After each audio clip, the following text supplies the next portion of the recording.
बिस्मिल्लाहिर्रहमानिर्रहीम। Cleaning efficiency ये हमारा टॉपिक है और बेसिकली ये हमारे उन कस्टमर के लिए है जो हमारी प्रोडक्ट यूज़ करते हैं और अक्सर उनका क्वेश्चन होता है कि हम अपनी क्लीनिंग केमिकल को किस तरह से कम इस्तेमाल करें और बेहतर रिजल्ट ले सकें। तो क्लीनिंग की एफिशिएंसी ये 4 पॉइंट के ऊपर बेस कर रही होती है। उनमें नंबर 1 है डिल्यूशन रेशो।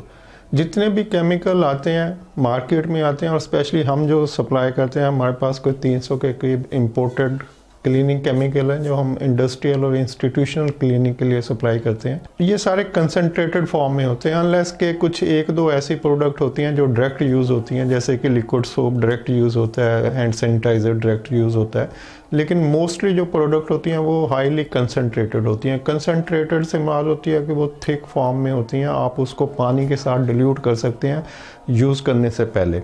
नंबर 1 तो उसकी डिल्यूशन रेशो को केयरफुली उसके ऊपर अमल करना चाहिए कि जो डिल्यूशन रेशो मैन्युफैक्चरर या सप्लायर बता रहा है आप उसी डिल्यूशन रेशो से उसको यूज़ करें।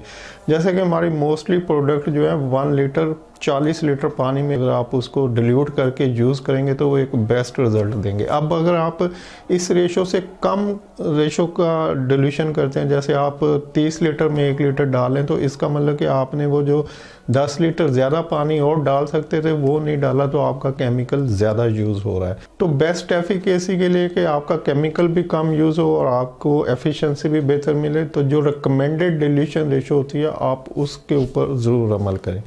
लेकिन यहाँ पर एक प्रॉब्लम आती है जो टेक्निकली हम बताने में और कस्टमर को यूज़ करने में होती है।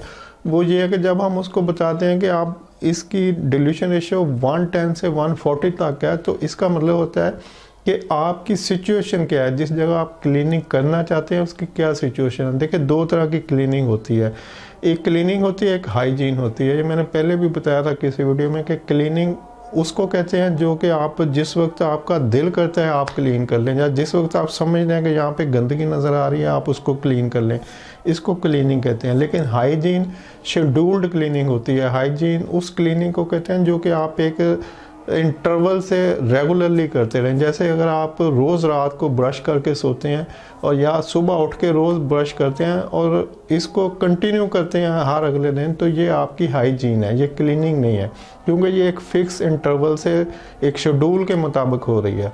जैसे अगर आप बैंकों में देखें या एयरपोर्ट के ऊपर देखें, रेलवे स्टेशन के ऊपर देखें, तो एक फ़िक्स इंटरवल से, जैसे कि हर आधे घंटे बाद एक स्वीपर आएगा और वो पूरे फ्लोर को, खा वो साफ़ ही क्यों ना हो, गंदगी नज़र कोई भी नहीं आ रही, तो फिर भी वो अपनी ड्यूटी उसको साफ़ करने की देगा। इसको कहते हैं शेड्यूल्ड क्लीनिंग कहते हैं और इसको हाइजीन कहा जाता है। यानी जो शेड्यूल्ड क्लीनिंग होती है उसको हाइजीन कहा जाता है और जो कभी कभार हो उसको क्लीनिंग कहा जाता है। तो ये जो रेशो केमिकल्स की वेरी करती है, जैसे अगर मैं कहूँ कि ये जो हमारा फ्लोर क्लीनर है आप इसको 110 से 140 तक डिल्यूट कर सकते हैं पानी के साथ। तो अब जो 110 से 140 है, इसका मतलब है कि ये डिपेंड करता है कि आपकी वो जो क्लीनिंग हो रही है वो कितने इंटरवल से हो रही है। अगर तो वो शेड्यूल्ड क्लीनिंग है, हाइजीन है, तो इसका मतलब कि आप उसको 140 कर लें। जैसे कि सुबह क्लीनिंग हुई थी, फिर शिफ्ट क्लोज हुई तो फिर क्लीनिंग हुई, फिर वो शिफ्ट क्लोज हुई तो फिर क्लीनिंग हुई, तो ये एक शेड्यूल्ड क्लीनिंग है। तो आपको ज़्यादा केमिकल की ज़रूरत नहीं है, आप 140 की रेशो से उसको डिल्यूट करें और वो शेड्यूल्ड क्लीनिंग कर लें। लेकिन अब भी आप 10 दिन तक आपने कोई क्लीनिंग नहीं की, कोई शट डाउन है, प्रोडक्शन नहीं हो रही, या कुछ ऐसा हो रहा है कि जी आपको ज़रूरत नहीं थी, तो अब 10 दिन बाद आपको अब ज़रूरत पड़ी है कि जी आप क्लीनिंग करनी है। अगर अब 10 दिन के जो गैप से क्लीनिंग हो रही है, अगर आप उसको 140 की रेशियो से डिल्यूट करेंगे तो वो कभी भी वो रिजल्ट नहीं देगा, यानी क्लीनिंग प्रॉपर नहीं होगी। तो यहाँ पे फिर अब आप ये फिर शेड्यूल से निकल गया, तो अब आप खुद कुछ अंदाज़ा कर सकते हैं कि भी मैं इसको 120 से डिल्यूट कर लूँ, 110 से कर लूँ, 150 से 30 से कर लूँ। तो मतलब आप खुद कुछ कंसंट्रेशन को बढ़ा दें, पानी थोड़ा कम कर दें, केमिकल थोड़ा ज़्यादा कर लें, क्योंकि अब ये शेड्यूल से निकल चुकी है। तो वो लोग जो इस तरह की प्रॉब्लम में रहते हैं कि जी आपने ये रेशो बताई थी और हमें वो रिज़ल्ट नहीं मिला, तो वो यही होता है कि वो once in a while cleaning करते हैं और उसका वो रिज़ल्ट नहीं आता जो कि आना चाहिए। तो जो डिल्यूशन रेशो होती है वो शेड्यूल क्लीनिंग के लिए होती है। अगर आप शेड्यूल से हट के करेंगे तो फिर आप उसको किसी भी तरीके से यूज़ कर सकते हैं जहाँ पे आप सेटिस्फाइड हों कि इतनी डिल्यूशन से बेस्ट रिज़ल्ट है। मतलब उसको डिफरेंट डिल्यूशन से चेक करना पड़ेगा केमिकल को। तो एफिशिएंसी आप उसी वक्त ले सकते हैं बेस्ट एफिशिएंसी केमिकल की जब आप उसको एक फिक्स इंटरवल से शेड्यूल क्लीनिंग में यूज़ करें।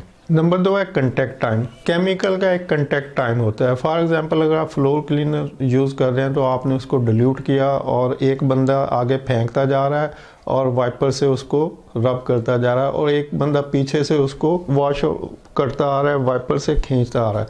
तो ये अब इसकी जो कंटेक्ट टाइम है वो भी उसके केमिकल के ऊपर लिखा होता है कि आपने इसको कितना टाइम देना चाहिए। फॉर एग्जांपल 1 मिनट का अगर टाइम देना तो आप केमिकल को फर्श के ऊपर डालें, डिल्यूटेड केमिकल जो पानी के साथ डिल्यूट किया उसको फर्श के ऊपर डालें और उसको 1 मिनट का कंटेक्ट टाइम दें, यानी पड़ा रहने दें, या उसको मूव से रब करना शुरू कर दें ताकि जो डेब्रिज हैं, जो उसके ऊपर गंदगी है वो डिज़ोल्व हो जाए। तो उसके बाद उसको वाइप आउट करें, ब्रश फेर दें ताकि वो साफ़ हो जाए। तो अगर आप वो कंटेक्ट टाइम जो कि रिकमेंडेड कंटेक्ट टाइम है उसको नहीं देते और डालते हैं और पीछे से एक बंदा डालता जा रहा है, दूसरा बंदा पीछे से उसको खींच के साफ करता जा रहा है, तो फिर भी वो रिजल्ट नहीं आएगा। नंबर 3 है रबिंग स्ट्रेंथ।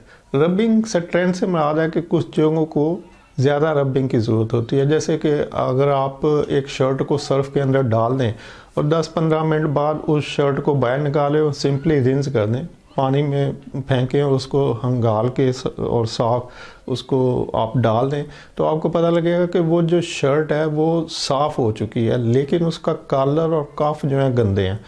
इट मीन्स कि सर्फ ने अपना काम किया, आपने कुछ भी नहीं किया, आपने सर्फ में रखा 10 मिनट तक और उसको निकाला, खंगाला और डाल दिया, और जब वो आप उसको देखेंगे तो कुछ हिस्से उसके क्लीन है लेकिन कुछ जहाँ पे ज़्यादा गंदगी थी जैसे कॉलर वाला हिस्सा तो वो गंदा है। तो अब इसको रबिंग की ज़रूरत है। तो जब भी आप सर्फ में डालेंगे तो आप स्पेशली ये घर में ख़वातीन यही करते हैं कि वो कॉलर और कफ जो है उसको रब करते हैं ब्रश से और बाकी शर्ट को नहीं करते। तो जिस जगह भी आप देखें कि विजिबली डर्टी है, यहाँ से ज़्यादा गंद है, तो उसको रबिंग स्ट्रेंथ की ज़रूरत है। उसको आप किसी ब्रिस्टल सॉफ्ट ब्रश के साथ रब कर सकते हैं, मोप से कर सकते हैं, वाइपर से कर सकते हैं। तो जब आप विजिबली देखें कि कुछ जगह ज़्यादा गंदी हैं और कुछ नॉर्मल हैं या साफ़ हैं, तो उस हिसाब से जहाँ पे आपको ज़रूरत है वहाँ पे रबिंग ज़रूर करें। तो रबिंग करेंगे तो भी एक अच्छा रिज़ल्ट मिलेगा। और जो लोग इसको नहीं करते वो सिंपली लिक्विड डालते हैं उसके बाद वाइप आउट कर देते हैं, तो फिर वो प्रॉपर रिज़ल्ट नहीं ले सकते। तो एफिशिएंट रिज़ल्ट लेने के लिए रबिंग जिस जगह ज़रूरत है ज़रूर करनी चाहिए। नंबर 4 है टेम्परेचर। ये टेम्परेचर से हमारा वाटर का टेम्परेचर। वाटर का टेम्परेचर भी एक इम्पॉर्टेंट फंक्शन करता है कि जैसे जिस जगह पे ज़्यादा ऑयली ग्रीजी इन्वायरमेंट है वहाँ पे हॉट वाटर के साथ अगर आप क्लीनिंग करेंगे तो वो ज़्यादा एफिशिएंसी देगी।